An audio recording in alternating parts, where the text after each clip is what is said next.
Hello नमस्कार, स्वागत है आप सबका क्यूरियोसिटी मंत्रा पर।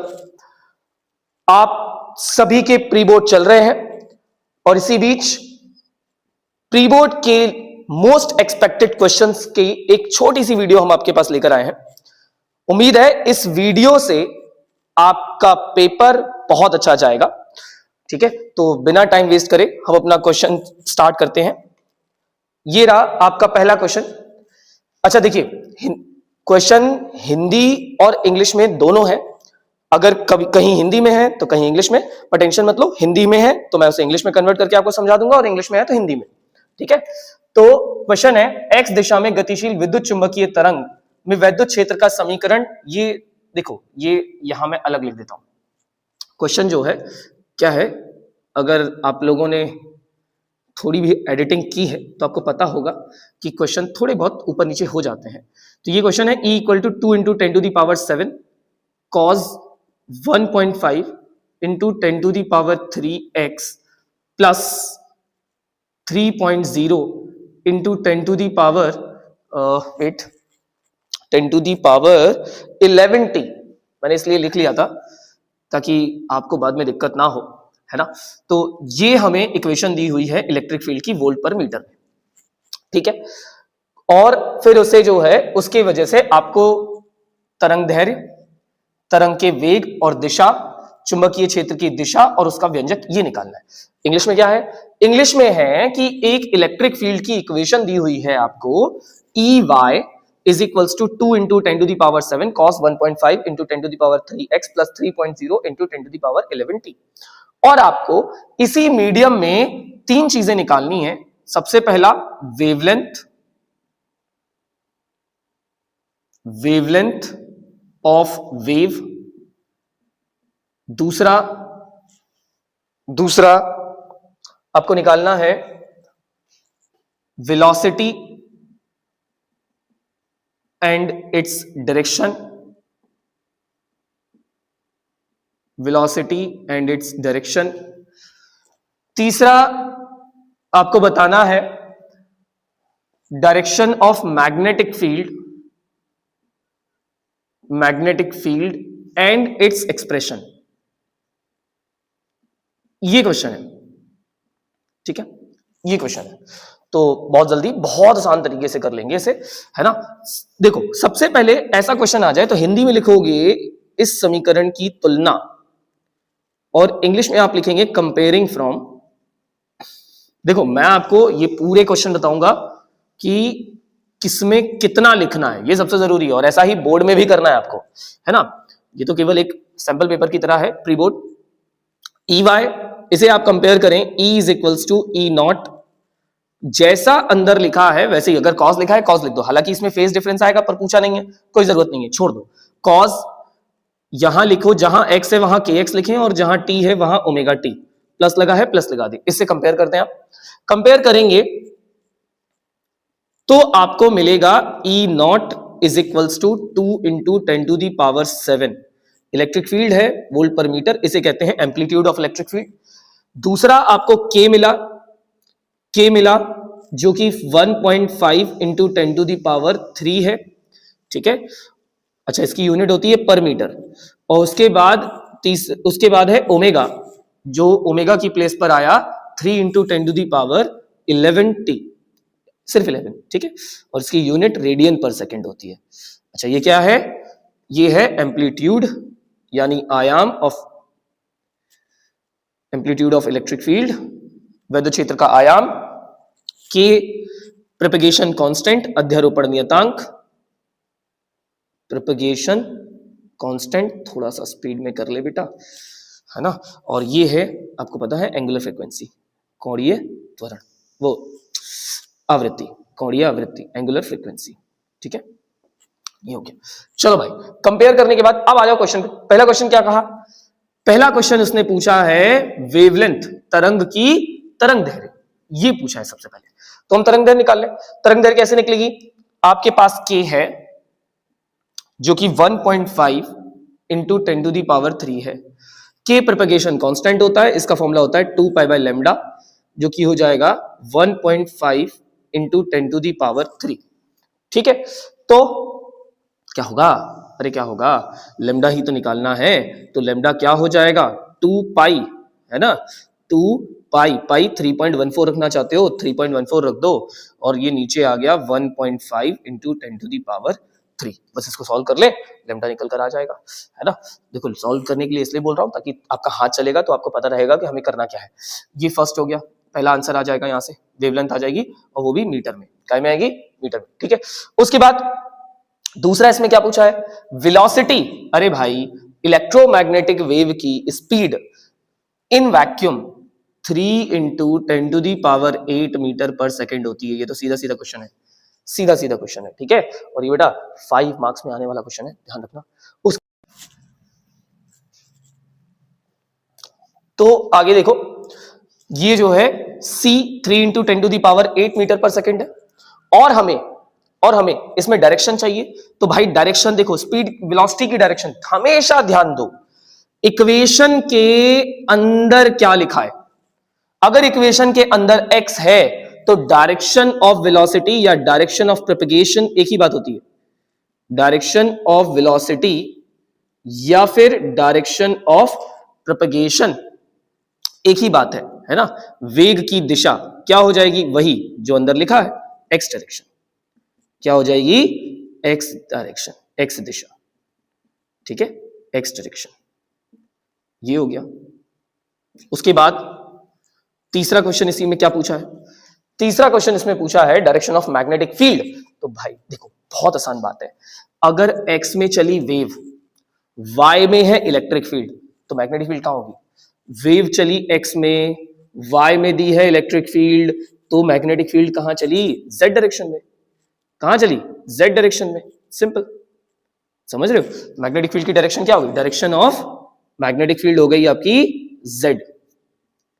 डायरेक्शन ऑफ मैग्नेटिक फील्ड जो हो गई वो क्या हो गई, z डायरेक्शन, z डायरेक्शन, ठीक है ना। चुंबकीय क्षेत्र की दिशा क्या हो गई, z अक्ष। चुंबकीय क्षेत्र की दिशा हो गई z अक्ष, ठीक। उसके बाद क्या पूछा, उसके बाद वो उसकी इक्वेशन, मतलब उसका व्यंजक एक्सप्रेशन पूछ रहा है। तो कुछ नहीं करना, सबसे पहले तो हमें बस एक छोटी सी चीज चाहिए, वो चाहिए बी नॉट। कैसे निकालेंगे, मैं कहता हूं भैया ईबीसी लगाओ, ईबीसी। तो ये हो गया E not equal to B not C. अब ई नॉट है कितना, ये ई नॉट है कितना, 2 इंटू 10⁻7। ये है 2 इंटू 10⁻7। बी नॉट हमें निकालना है, सी होता है 3 इंटू 10⁸, ठीक बेटा। तो ये कितना हो गया, बी नॉट कितना हो गया, 2/3 है। ये यहां आ गया 10⁻−1 हो जाएगा, -1 हो जाएगा। तो ये कितना हो गया, ये बनेगा 6.67, तो इसको लिख दो 0.667, ठीक है। 0.1 है ना, और पीछे चलेगा, तो ये आ गया। अब इक्वेशन क्या होगी, कुछ नहीं भाई, b is equal to B naught, जो अंदर लिखा था वही यहां पे कॉपी कर दो, क्योंकि बेटा इलेक्ट्रिक फील्ड और मैग्नेटिक फील्ड के बीच में फेज डिफरेंस 0 होता है।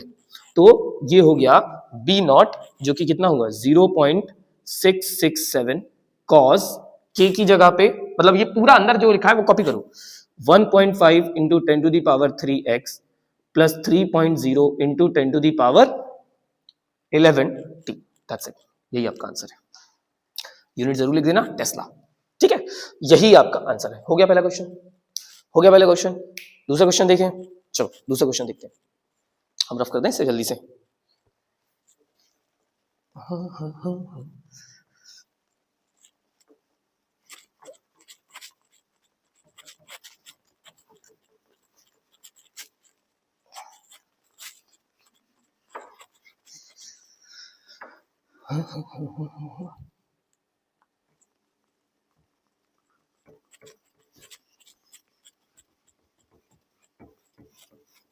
चलिए दूसरा क्वेश्चन देखते हैं। अगला क्वेश्चन है, एक समान चुंबकीय क्षेत्र में गतिमान आवेश पर लगने वाला बल कब अधिकतम और कब न्यूनतम होता है। पहली चीज, क्या बात क्या कर रहा है वो, लगने वाला बल है ना, और गतिमान आवेश पर चुंबकीय क्षेत्र द्वारा कृत कार्य की गणना करनी है। चुंबकीय क्षेत्र द्वारा कृत कार्य निकालना है हमें, ठीक है भाई। देखो सिंपल सी बात है ना। कभी कभी क्वेश्चन थोड़ा सा घुमा के देते हैं, इंग्लिश में लिख दें, इंग्लिश में है when force is maximum and when it is minimum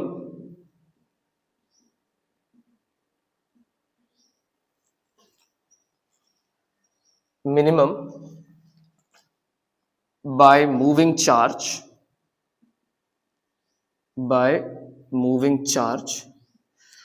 है ना. Also find expression for work done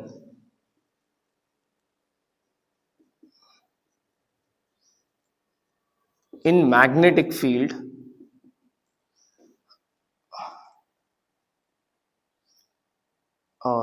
by magnetic field on moving charge. ये क्वेश्चन है, ठीक है. बाय मूविंग चार्ज कैसे निकालेंगे, कब फोर्स मैक्सिमम होता है? तो भाई ये सॉल्यूशन है. हाँ, the force acting on moving charge,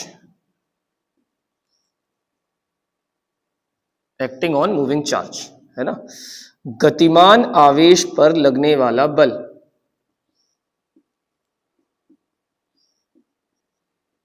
उसका फॉर्मूला क्या होता है?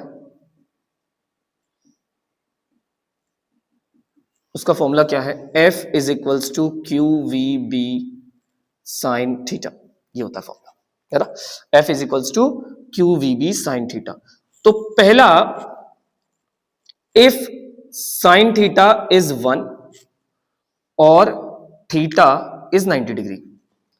अच्छा, ये थीटा किस किस के बीच में है? वेलोसिटी v वेक्टर और b वेक्टर के बीच का फोर्स है. तो अगर साइन थीटा की वैल्यू सबसे ज्यादा हो जाए, जो कि 1 से ज्यादा हो नहीं सकती, तो फोर्स क्या हो जाएगा? मैक्सिमम हो जाएगा. कितना फोर्स हो जाएगा? क्यू वी बी, है ना, साइन 90. ठीक है, साइन 90, तो फोर्स होगा मैक्सिमम. कितना? Q V B. ये हो गया. कब मैक्सिमम होगा भाई? जब साइन 90 या थीटा 90 हो और साइन थीटा की वैल्यू 1 हो. और ये कब होगा? हाँ, इसमें आप ये भी लिख सकते हो, when v vector is perpendicular with b vector. ठीक है ना, जब वेग चुंबकीय क्षेत्र के लंबवत हो. पहली स्थिति ये हो गई. दूसरा, कब मिनिमम होगा? कब मिनिमम होगा? तो when v vector parallel with b vector, जब वेग चुंबकीय क्षेत्र के समांतर हो, थीटा 0 हो जाएगा, साइन 0 की वैल्यू 0 होती है, तो फोर्स भी 0 होगा. फोर्स भी 0 होगा. ये दो आंसर हो गए आपके. अब पूछ रहा है वर्क का फॉर्मूला. तो भाई वर्क, मूविंग चार्ज पर आपको वर्क डन निकालना है और मूविंग चार्ज पर फोर्स का फॉर्मूला है F equals to Q V B sine theta. Work कैसे निकाला जाए? वर्क कैसे निकाला जाए है? तो कई तरीके हैं. मूविंग चार्ज v वेलोसिटी से मूव कर रहा है, तो वर्क इक्वल टू होता है generally force into displacement, F into ds. पढ़ा है ना, F इंटू ds, ये पढ़ा है आपने. अगर मैं इसको ओपन कर दूं, ये छोटा सा वर्क है, F ds cos थीटा, और थीटा 0 हो जाएगा, F वेक्टर और ds vector cos theta. Theta 0 होगा तभी वर्क निकाल भी सकते हो आप. तो ये हो गया. और ये क्या हो गया? Q V B sine theta, है ना. भैया देखो, थीटा 0 है फोर्स और डिस्प्लेसमेंट के बीच में, ना कि वेलोसिटी और मैग्नेटिक फील्ड के बीच में. ये ध्यान देना भैया, नहीं बोल रहा हूं कि वेलोसिटी और मैग्नेटिक फील्ड के बीच में 0 है. ठीक है, तो वो हो गया 90. ठीक, cos 0 हो गया 1 और यहां आ गया ds. तो ये हो गया q. वेलोसिटी को क्या लिख सकते हो आप? वेलोसिटी को, जो भाई ये वेलोसिटी है ना, तो ये v हो गई. v को आप और क्या कर सकते हो? अच्छा, समझना, ध्यान से समझना बेटा. वेलोसिटी को लिख सकते हैं हम ds अपॉन dt. यहां ऑलरेडी एक ds है, तो सोचो अगर मैं यहां dt का मल्टीप्लाई और dt का डिवाइड कर दूं तो क्या हो जाए? तो भाई वर्क निकालना आसान हो जाएगा. ये भी वेलोसिटी, टोटल कितना हो गया? क्यू बी v, ये v स्क्वायर हो जाएगा, और ये हो गया dt. कितना हो गया? dt. अब आपको टोटल वर्क निकालना है, तो इसका कर दीजिए इंटीग्रेशन। टाइम के रिस्पेक्ट में इंटीग्रेशन करना है और वेलोसिटी की इक्वेशन दी हुई है। नहीं देखो बेटा, सॉरी सॉरी सॉरी, इस हिसाब से अगर आप करते हो, इस हिसाब से आप अगर वर्क निकालने की बात कर रहे हो तो मेरे ख्याल से थोड़ी सी दिक्कत हो सकती है ना। मैग्नेटिक फील्ड की वजह से वर्क निकालने की बात कर रहे हो।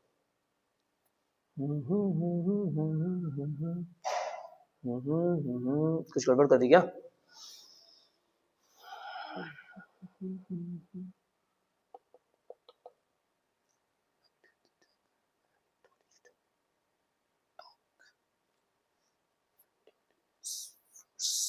डिस्प्लेसमेंट, उसके अलावा तो फिर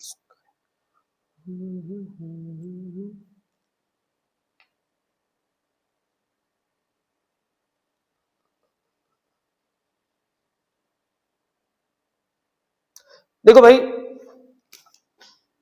वर्क टाइम के रिस्पेक्ट में अगर निकाल रहे हो तो इसका आंसर तो यही बन सकता है, क्योंकि वेलोसिटी टाइम का फंक्शन हो सकता है पर यहां दिया कुछ नहीं है, तो ये होगा वर्क। इस हिसाब से तो वर्क ये बनेगा, और कुछ भी हो सकता है, बाद में देखते हैं। ठीक है, चलो अगला क्वेश्चन देखें। अगला क्वेश्चन देखें, कुछ गलत नहीं है, और हाँ लिखना ऐसे ही है भैया, जैसे बता रहा हूं इसी तरह से आंसर्स देने हैं आपको, समझे? जल्दी जल्दी देखते चलते हैं।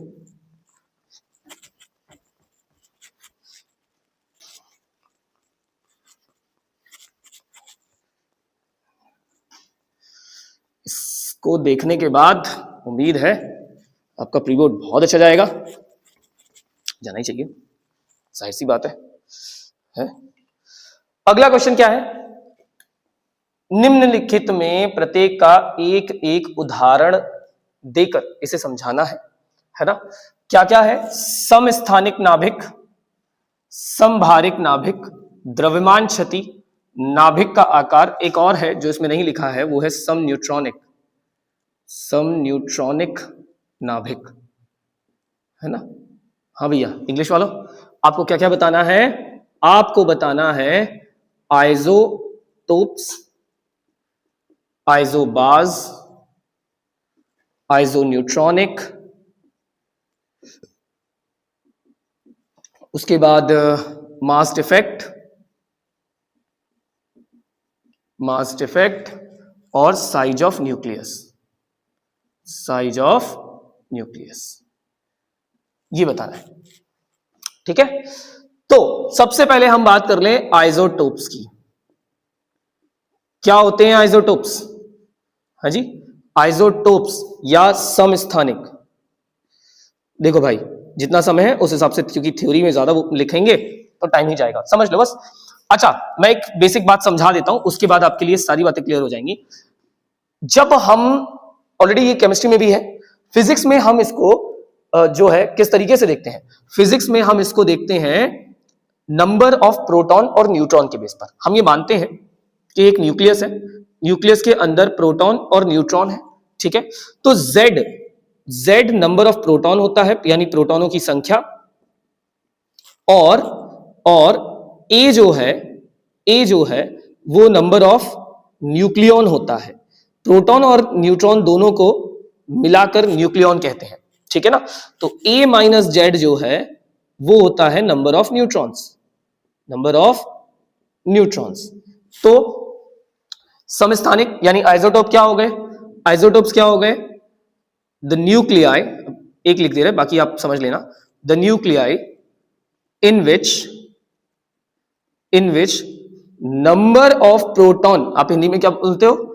जिनमें प्रोटॉनों की संख्या समान हो, न्यूक्लियनों की संख्या अलग अलग हो, उन्हें समस्थानिक कहते हैं। Number of protons is same but number of nucleons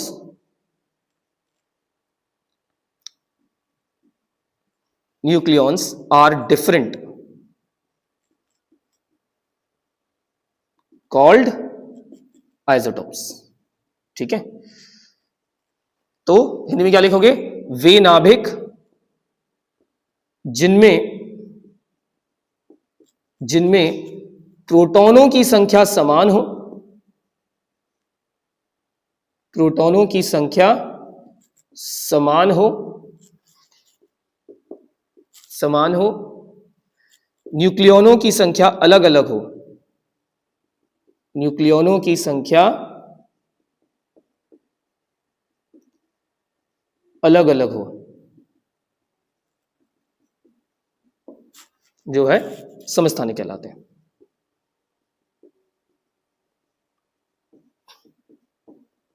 समस्थानिक कहलाते हैं। ठीक है, अब जैसे आइसोटोप्स बताया वैसे ही आपको आइसोबार्स की डेफिनेशन देनी है ना। पूरी डेफिनेशन में यही कर दोगे, बस इसको उल्टा कर दो। नंबर ऑफ प्रोटॉन्स की जगह नंबर ऑफ न्यूक्लियन सेम हो, नंबर ऑफ न्यूक्लियन यानी ए, जहां नंबर ऑफ न्यूक्लियन सेम हो, नंबर ऑफ प्रोटॉन डिफरेंट हो, वो होते हैं आइसोबार्स। आइसो न्यूट्रॉन कौन होते हैं?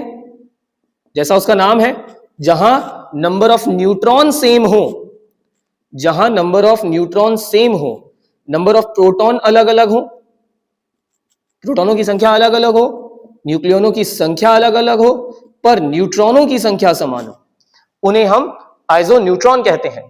आइसोटोप के एग्जांपल जैसे 1H1, 1H2, 1H3, ये हाइड्रोजन के 3 आइसोटोप होते हैं, है ना। एक ही पदार्थ में, एक ही तरह के पदार्थ के नाभिकों में अगर प्रोटॉनों की संख्या समान है लेकिन न्यूक्लियन ऊपर जो लिखा होता है वो न्यूक्लियन होता है, वो अलग अलग है, तो वो आइसोटोप्स कहलाते हैं।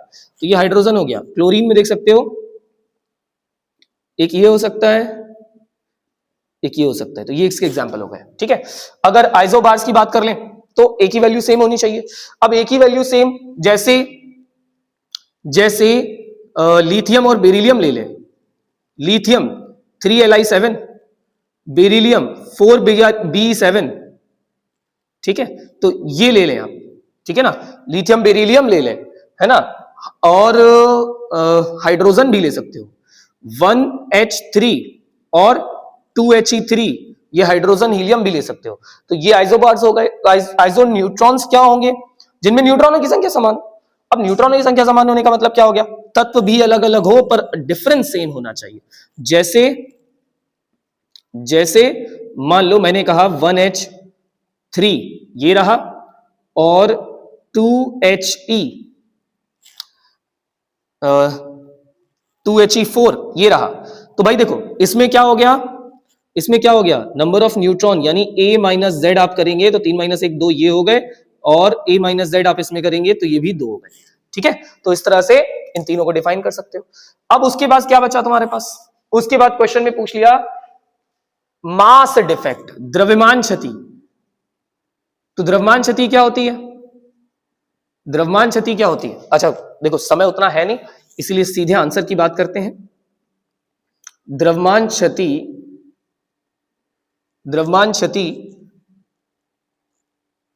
The difference of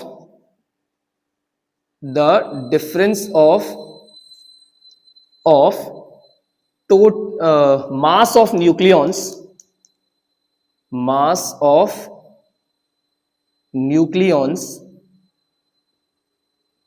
with total mass of nucleus, ठीक है, sorry, total mass of nucleus, हम उसे क्या कहते हैं? मास डिफेक्ट कहते हैं। द्रव्यमान क्षति क्या होता है? द्रव्यमान क्षति अंतर है किसका? टोटल मास ऑफ न्यूक्लियॉन्स यानी न्यूक्लियनों का कुल द्रव्यमान,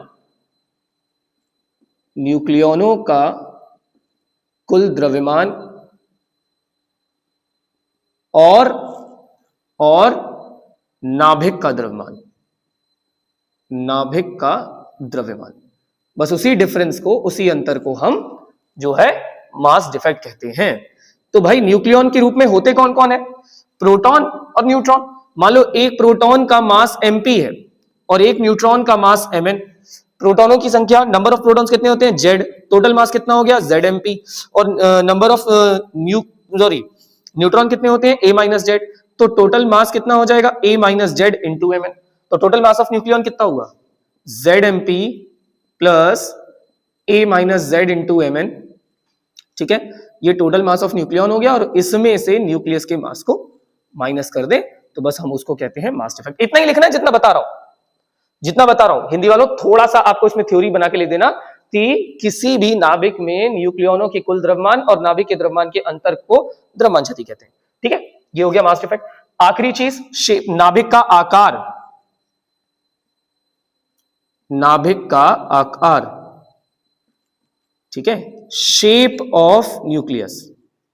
तो बेटा शेप की बात कर रहा है ना, तो आपको लिखना है the shape of nucleus is spherical, बस इतना लिखना है, shape of nucleus is spherical, और कुछ नहीं करना है। हो गया तुम्हारा आंसर, है ना। नाभिक का आकार गोल होता है, नाभिक का आकार गोल होता है, गोलाकार होता है या माना जाता है, एक ही बात है, यहां पे इतना दिमाग नहीं लगाना है। ठीक है, तो ये हो गया, क्लियर है। बस इसमें तुम्हें पूरे मार्क्स मिल जाएंगे, 5 नंबर। ठीक है, इसमें तुम्हें मिल जाएंगे। स्क्रीनशॉट लो, मैं साफ करता हूं। चलो साफ करें।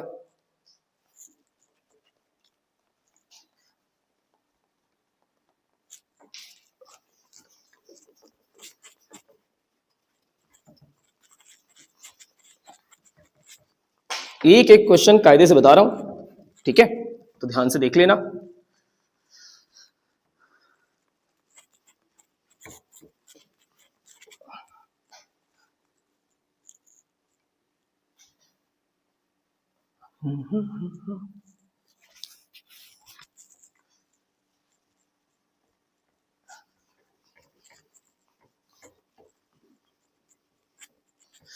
चलो भाई अगला क्वेश्चन देखें। इस क्वेश्चन को हम बाद में देखेंगे क्योंकि थ्योरेटिकल क्वेश्चन है ना, और एक ये सेल, ये क्वेश्चन है, चलो इसको दिखा देते हैं, इसको बता देते हैं। विद्युत सेल का विद्युत वाहक बल E है, विभवांतर V है और आंतरिक प्रतिरोध R। तो आपको करना क्या है, इनको परिभाषित कर उनके बीच संबंध स्थापित करना है। परिभाषित मतलब सबसे पहले तो डेफिनेशन लिखनी है, किसकी, EMF की। विद्युत वाहक बल क्या होता है, विद्युत वाहक बल या EMF of cell, EMF of cell. तो मैं तुम्हें एक सलाह दूंगा, ठीक है ना, थ्योरेटिकल क्वेश्चन है, जो थ्योरी वाला पोर्शन है इस क्वेश्चन का, इसके लिए ना तुम मेरा एक लेक्चर देख लेना। कौन सा देख लेना, करंट इलेक्ट्रिसिटी का लेक्चर नंबर 1, उसको देख लेना। उसमें मैंने ये सब डिटेल में करवा रखा है, सब डिटेल में कि इलेक्ट्रिक EMF क्या होता है, पोटेंशियल डिफरेंस क्या होता है, इंटरनल रेजिस्टेंस क्या होता है ना। मैं तुम्हें डायरेक्ट इसकी डेरिवेशन बता रहा हूं, वैसे सुन लो, बोल जरूर रहा हूं। विद्युत वाहक बल क्या होता है, किसी भी सेल में, कोई भी सेल है, उस सेल में, किसी भी सेल में जो आवेश है उसको प्रवाहित करने के लिए आवश्यक ऊर्जा की मात्रा विद्युत वाहक बल कहलाती है। ठीक है ना, किसी भी सेल में आवेश को प्रवाहित करने के लिए आवश्यक ऊर्जा की मात्रा विद्युत वाहक बल कहलाती है। The energy required to flow a charge in the solution of cell is called its EMF। ये ध्यान देना, ठीक है ना। और जो उसके रास्ते में अवरोध डाले उसे कहते हैं आंतरिक प्रतिरोध। जो सेल है, सेल का जो इलेक्ट्रोलाइट होता है, जो विद्युत अपघट्य होता है, वो सेल में आवेश प्रवाह के मार्ग में अवरोध उत्पन्न करता है, बस उसे कहते हैं हम उसका आंतरिक प्रतिरोध यानी इंटरनल रेजिस्टेंस। और तीसरा जो पोटेंशियल डिफरेंस है वो है टर्मिनल पोटेंशियल है, जो यहाँ पे पोटेंशियल डिफरेंस लिखा हुआ है। तो कोई भी दो प्लेटों के बीच में जितना विभवांतर होता है वही यहाँ पे बताना है। तो ये सब कुछ बहुत डिटेल में करवा रखा है, वहां जाके देख सकते हो, वरना इतना बड़ा काम नहीं है। मैं तुम्हें डेरिवेशन बता रहा हूं सीधे, ठीक है। क्या होगा, हमने मान लिया कि एक सेल है, हमने माना एक सेल है, ये रहा सेल को जो है क्या करना है, उसे एक वोल्ट मीटर से जोड़ देना है, सेल को एक वोल्ट मीटर से जोड़ देना है और एक बाह्य प्रतिरोध लगा देना है। बाह्य प्रतिरोध को जोड़ दो अमीटर से, बाह्य प्रतिरोध को जोड़ दो अमीटर से। अब क्या होगा सर, एक तो सेल का EMF जो यहां से निकला, टोटल सेल का EMF ये हो गया। इस इंटरनल रेजिस्टेंस के वजह से वहां पे भी वर्क होगा, है ना, वर्क होगा। सेल का अपना एक आंतरिक प्रतिरोध होता है, यहां पे आंतरिक प्रतिरोध भी बनाना है। सेल का अपना एक इंटरनल रेजिस्टेंस होता है जी, ठीक है, इंटरनल रेजिस्टेंस होता है। वो हम कैसे निकालेंगे, तो हम सबसे पहले तो वर्क निकालते हैं टोटल, किसके वजह से, मान लो इस सेल से I करंट फ्लो किया, कितना, I धारा फ्लो हुई और इसमें I धारा गई, इस वाले में I धारा गई, तो टोटल वर्क डन जो इंटरनल रेजिस्टेंस की वजह से होगा वो कितना हो गया, v equal to I R होता है, तो I square R T time में छोटा सा वर्क इंटरनल रेजिस्टेंस की वजह से आई स्क्वायर आर टी हो गया। उसके बाद ये जो वोल्ट मीटर लगा हुआ है, इस वोल्ट मीटर के सिरे पर भी कुछ कार्य होगा, वो हो गया v स्क्वायर आर, एक मिनट कैपिटल v लेंगे अपन, ठीक है ना, v स्क्वायर, v दिया हुआ है, हम आई यहां पे भी निकाल सकते हैं, कोई इशू वाला काम नहीं है इसमें, ठीक है, ऐसे भी लिख सकते हो v square upon R into T, क्योंकि कार्य तो लेना ही है।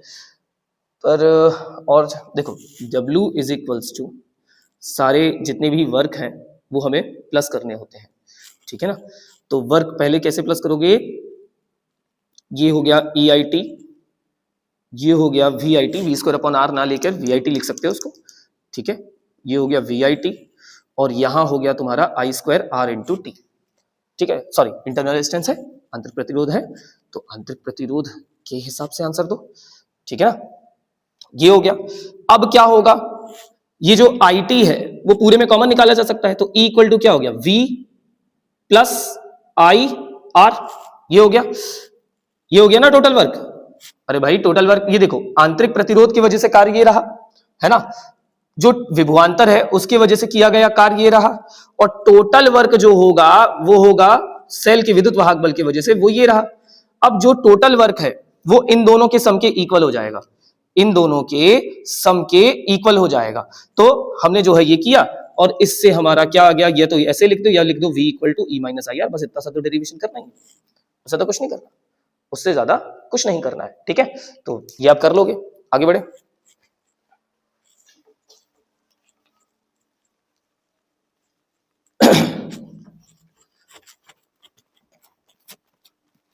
है ना, आगे देखते हैं। ये भी एक थ्योरेटिकल क्वेश्चन है, थोड़ी देर बाद देखते हैं इसको। मैं सोच रहा हूं पहले वो देख लें जो जरूरी है। जैसे इसमें कहा है, दो समांतर और सीधे धारावाही चालक तारों के बीच लगने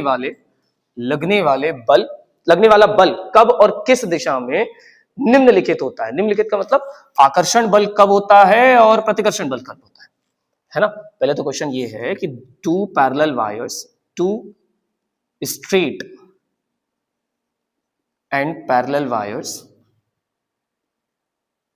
अब मैं बना रहा हूं क्वेश्चन, तो मैं ये लिख देता हूं, मान लो आर प्लेस्ड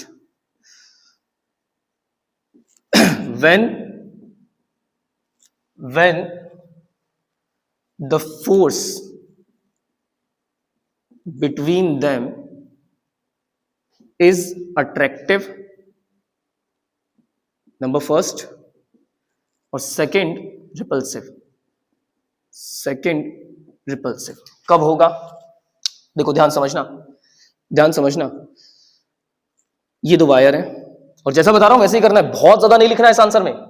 दो वायर हैं, दोनों में मान लो इसमें I1 करंट फ्लो कर रहा है और इसमें I2 करंट फ्लो कर रहा है। थोड़ी देर के लिए मान लो कि यहां कोई करंट है नहीं, ये वायर हो गया। इस वायर की वजह से इस जगह पर ध्यान सुनना, राइट हैंड रूल लगा रहे हैं, यहां अंगूठे को रखा करंट के डायरेक्शन में, है ना, थंब को हमने करंट के डायरेक्शन में रखा, फिंगर्स को खोला वायर की दूसरे वायर की तरफ, तो इस वायर पर जो मैग्नेटिक फील्ड होगी वो कहां हो गई, इनसाइड। इस वायर पर जो मैग्नेटिक फील्ड होगी वो क्या हो गई, इनसाइड। अब अगर मैं ये कह दूं कि इस वायर में भी इसी तरफ करंट है, तो क्या होगा, इस पे जो मैग्नेटिक फील्ड लग रही वो अंदर की तरफ लग रही, करंट कहां है, ऊपर, तो फोर्स कहां लगा, फोर्स कहां लगा, इस वाली वायर की तरफ, इस वाले वायर की तरफ। अब मान लो इसी तरह इसमें देखें, तो इस पर जो मैग्नेटिक फील्ड की डायरेक्शन होगी वो होगी आउटसाइड। कैसे, देखो ये थंब की डायरेक्शन में करंट, फिंगर हमने इस तरफ खोली, जो मैग्नेटिक फील्ड है वो आउटसाइड हो गई।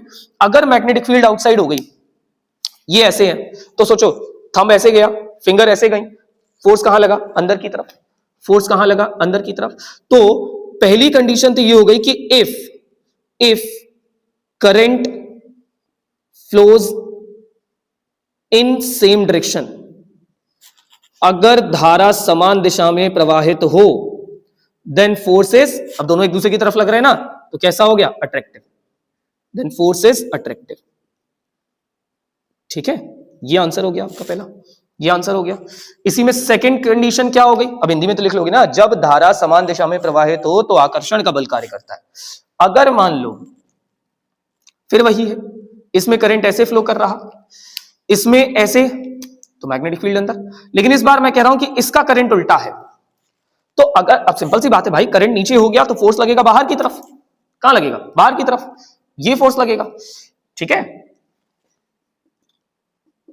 ये फोर्स लगेगा। इसमें जो फोर्स लगा वो बाहर की तरफ लग गया।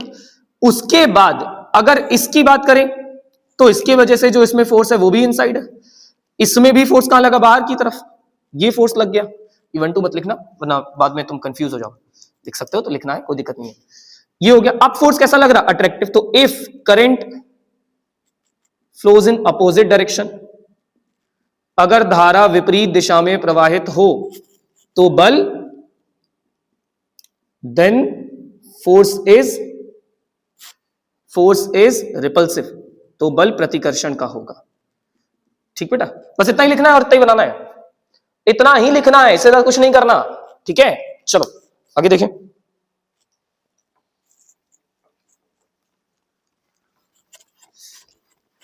आगे देखते हैं।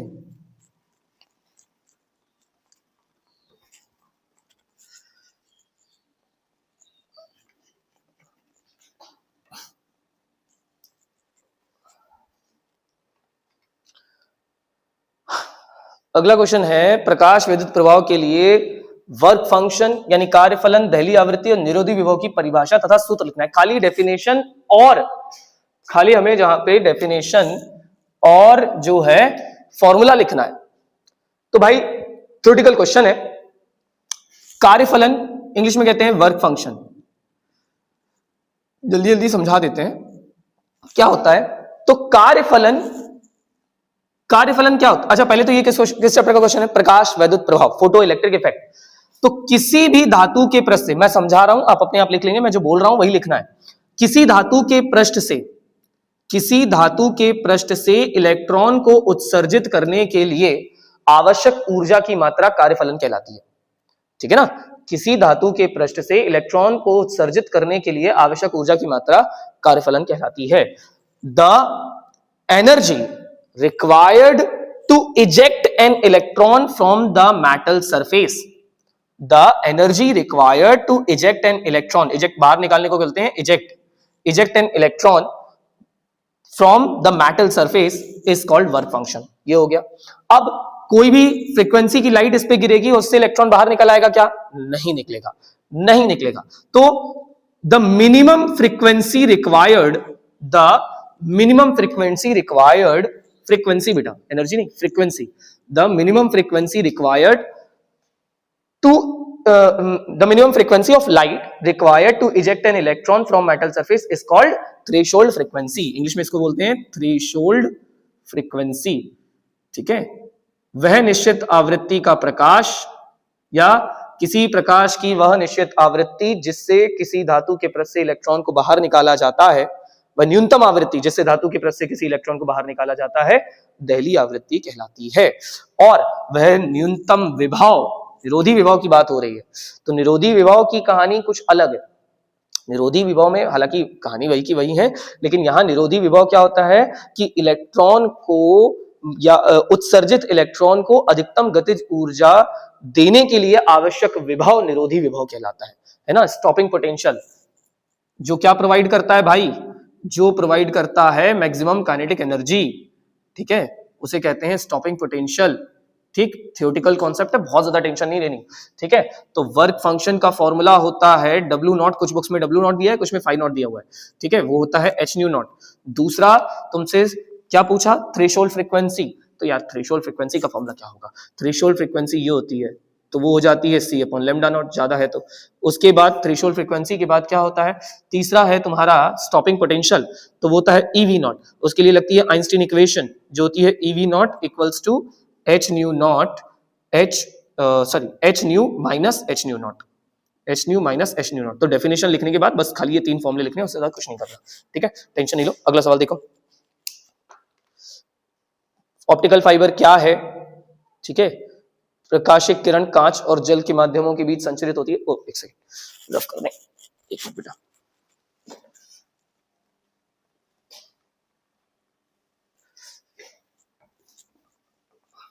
अच्छा, ये क्वेश्चन थोड़ा अधूरा है, इसको पूरा करता हूं। सबसे पहले तो what is optical fibre, on which principle optical fibre is based on, ठीक है ना, किस सिद्धांत पर प्रकाशिक तंतु कार्य करता है।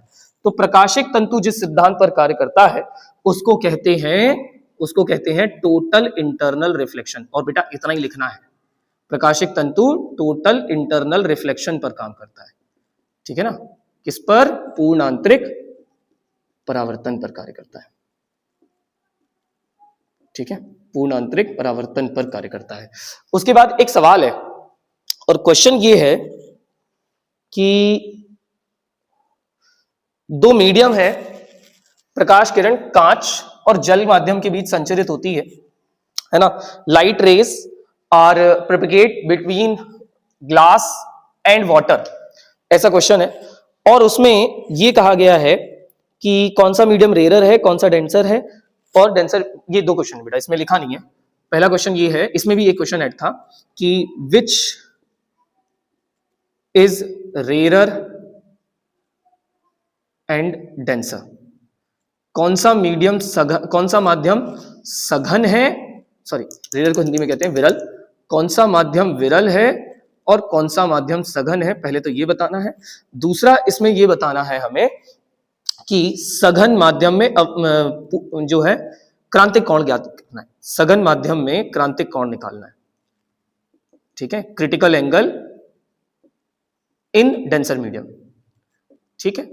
देखो कैसे निकलेगा, सबसे पहले तो देखो दिया है, ये दो चीजें भी आपको गिवन है, ANG 3/2 दिया हुआ है और WNG 4/3, तो सिंपल सा है, करना क्या है, सबसे पहले तो कौन सा मीडियम रेयर है, कौन सा डेंसर है, तो भाई जिसका अब रिफ्रैक्टिव इंडेक्स पे तय करता है, जिसका रिफ्रैक्टिव इंडेक्स ज्यादा होगा वो डेंसर होता है और जिसका रिफ्रैक्टिव इंडेक्स कम होगा वो रेयर।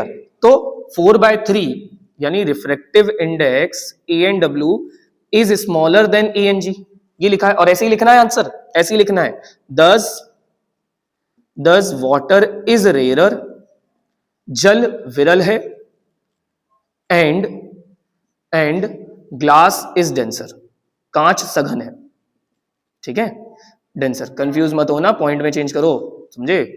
3/2 1.50 होता है और ये होता है 1.33, तो ऑलरेडी ग्लास डेंसर हो गया। दूसरा डेंसर मीडियम में क्रिटिकल एंगल, तो डेंसर मीडियम कौन है, ग्लास, इस मीडियम में क्रिटिकल एंगल क्रांतिक कोण चाहिए, तो क्रांतिक कोण क्या होता है, फॉर्मूला पता है क्या, sin IC is equals to 1/n हो जाएगा, क्योंकि ये कैसे निकाला, n is equals to 1/sin IC होता है बेटा, ठीक है, n equals to 1/sin IC होता है, तो sin IC कितना हो गया, अब ये कितना है 3/2, तो ये कितना हो गया 2/3, IC कितना आ गया sin इनवर्स 2/3, बस इतना ही करना है, बस इतना ही करना है, यही आंसर है, खत्म, इतना ही लिखना है, ठीक है। जल्दी से अगला क्वेश्चन देखें। हाँ फिर ये एक सवाल है,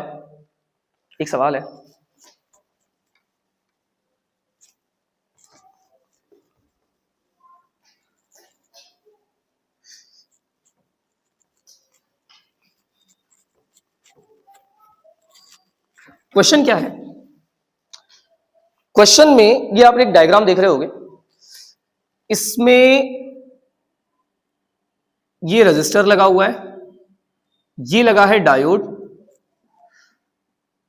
ये लगा है एक सेल जिसका पोटेंशियल है 1.5 वोल्ट, ठीक है। क्या कह रहे हैं क्वेश्चन में पहले तो पूछा है दिष्टकारी युक्ति क्या होती है, इंग्लिश में कहते हैं, ये पूछ रहा है इंग्लिश में दिष्टकारी युक्ति यानी व्हाट इज रेक्टिफायर। पहला है कि रेक्टिफायर क्या है, तो भाई दिष्टकारी युक्ति या रेक्टिफायर वो डिवाइस होती है जो अल्टरनेटिंग करंट को डीसी में बदलती है, जो प्रत्यावर्ती धारा को दिष्ट धारा में बदले उसे कहते हैं दिष्टकारी, ठीक है।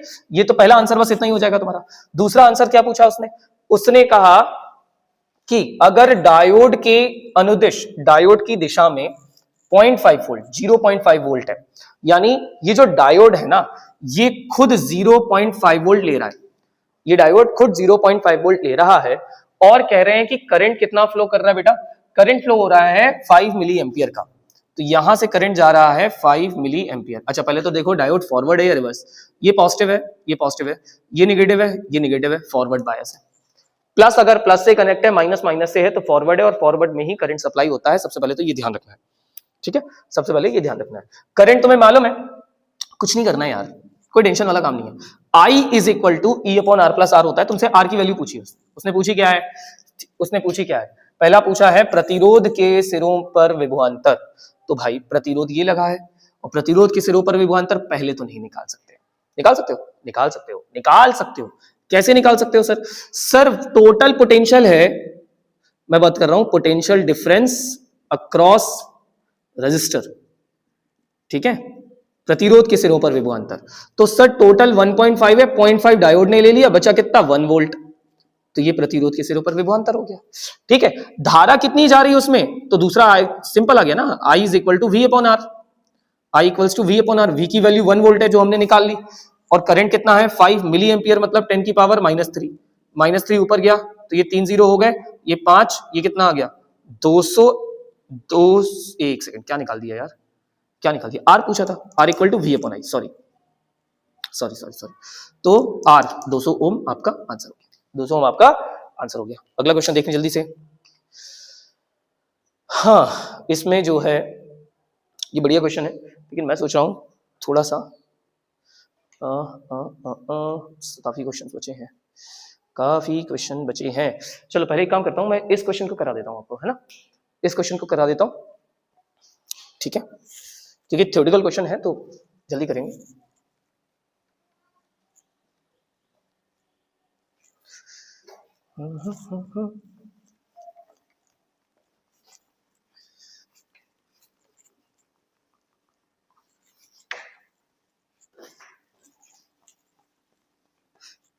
इस क्वेश्चन में, अच्छा हिंदी वालों टेंशन मत लेना, ये 10/पाई माइक्रोफैरेड दिया हुआ है, ये 40/पाई हेनरी दिया हुआ है, 2000 ओम दिया हुआ है, ठीक है।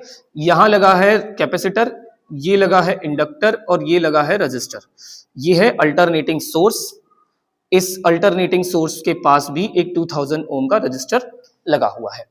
ये कहा है भाई देखो 2000 और 2000 टोटल मिला के ये हो गया 4000, दिमाग मत लगाओ, सीधी सी कहानी है, ठीक है। तो ये हो गया 4000 ओम, ठीक, सीधी सी भाषा में कहें तो 2000 की जगह 4000 ओम का रेजिस्टेंस लगा हुआ है। अब मतलब एक प्रत्यावर्ती स्रोत से संधारित्र, कुंडली और प्रतिरोध तीनों जुड़े हुए हैं श्रेणी क्रम में, तो एलसीआर सर्किट हो गई। कौन सा परिपथ हो गया, सबसे पहले तो परिपथ हो गया एलसीआर, ठीक है।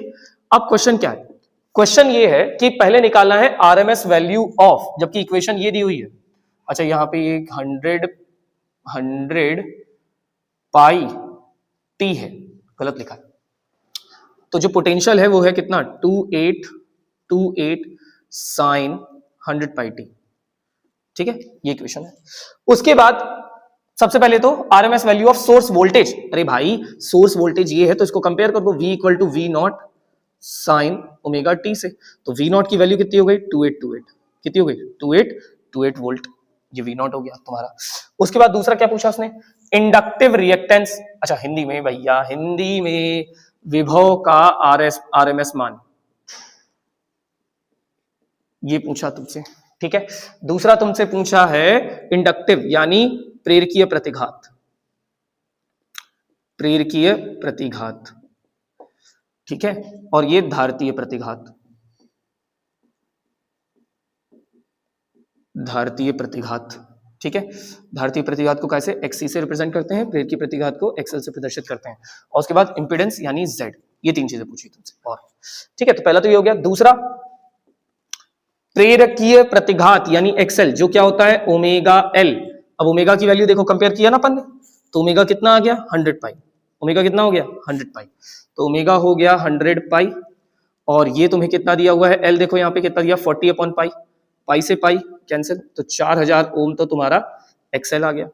उसके बाद XC देखो, जो कि क्या होता है 1/ओमेगा C, ओमेगा अगेन 100 पाई, ओमेगा दिया हुआ है। XC की वैल्यू कितनी दी है 10/पाई, और क्या दिया है माइक्रोफैरेड में, तो ये माइक्रोफैरेड में ये हो गई, पाई से पाई कैंसिल हो गया तुम्हारा, देखो कितने 3 जीरो, 3 खत्म, तो 1000 बचेंगे ऊपर, अरे सिंपल है यार, 3 जीरो ये हो गए, 3 - 6 -3 बचेगा, नीचे से ऊपर गया तो 100,000 ओम ये हो गया। अब तुम्हें क्या निकालना है इंपेडेंस, तो Z इक्वल टू, याद होना चाहिए इसका फॉर्मूला, XL डिफरेंस XC का whole square plus R square, ठीक है। अब XL कितना है 4000, ठीक है, और XC कितना आ गया 1000, ठीक है, प्लस ये कितना दिया है 4000, देख रहे हो ना बगल में, बस इसको सॉल्व करना है और कुछ नहीं करना बेटा। तो ये 3000 हो गया, 3000 ये 4000, ये कुछ समझ आ रहा है? 3 4 5 का होता है ना, तो अगर ये 3000 है, ये 4000 है, तो ये 9, ये 16, 25, 5, इंपेडेंस कितना आ गया 5000। बस बात खत्म, बात खत्म। ठीक है, अब आगे क्वेश्चन देखें। देखो भाई क्वेश्चन अभी बचे हैं बहुत सारे, काफी क्वेश्चन अभी बचे हुए हैं और बहुत सारे क्वेश्चन करा दिए। ठीक है, थोड़ा सा समय का अभाव है, लेकिन पहले ये वीडियो देखो पूरी। ठीक है, उसके पहले शाम, मतलब आपका कल पेपर है, उसके पहले पहले, कल क्या, आज रात में आपको सारे क्वेश्चंस की जो है, मतलब जो और मुझे इंपॉर्टेंट क्वेश्चंस कराने हैं वो सारे क्वेश्चंस आपको करा दिए जाएंगे, लेकिन कमेंट बॉक्स में जाके भर दो कि सर हमें क्वेश्चन चाहिए। चलो मिलते हैं बाद में।